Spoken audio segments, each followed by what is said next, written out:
hidup di bawah kemampuanmu. Yang membuatmu kaya itu bukan cuma sekedar pendapatan, ya, tapi gaya hidup. Ini kesalahan fatal yang gue lakukan. Investasi baru sekian miliar, ya, income ratusan juta, gaya hidup udah selangit.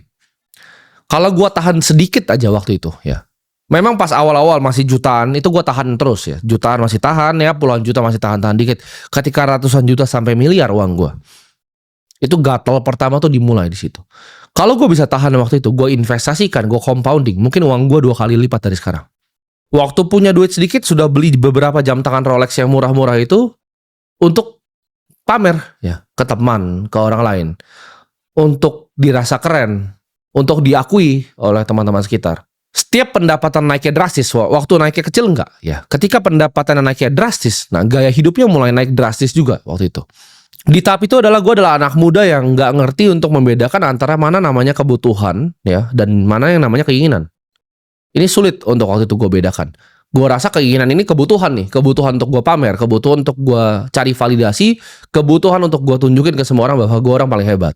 Ini harus dibiasakan ya, kemampuan untuk hidup sederhana walaupun sudah mampu hidup yang mewah. Orang kaya yang sejati ya, gue pelajari, orang kaya sejati itu menggunakan uangnya bukan untuk pamer, tapi menggunakan uangnya untuk bisa jadi pelayan untuk lebih banyak manusia yang lain, untuk bisa serve, untuk bisa melayani orang lain, untuk bisa membuat dunia ini jadi sedikit lebih baik. Bukan hanya untuk dirinya, karena kalau untuk dirinya itu nggak ada habisnya. Hedonisme itu tidak ada habisnya. Treadmill itu adalah lingkaran kayak nggak pernah bisa berhenti. Ya, lo awalnya mau mobil harga 100 juta, lo mau mobil 1 miliar, nggak cukup 1 miliar, lo beli yang 5 miliar, nggak cukup lo beli 8,5 miliar, lo beli yang 10 miliar, lo beli yang 15 miliar, dan akhirnya lo beli 30 miliar.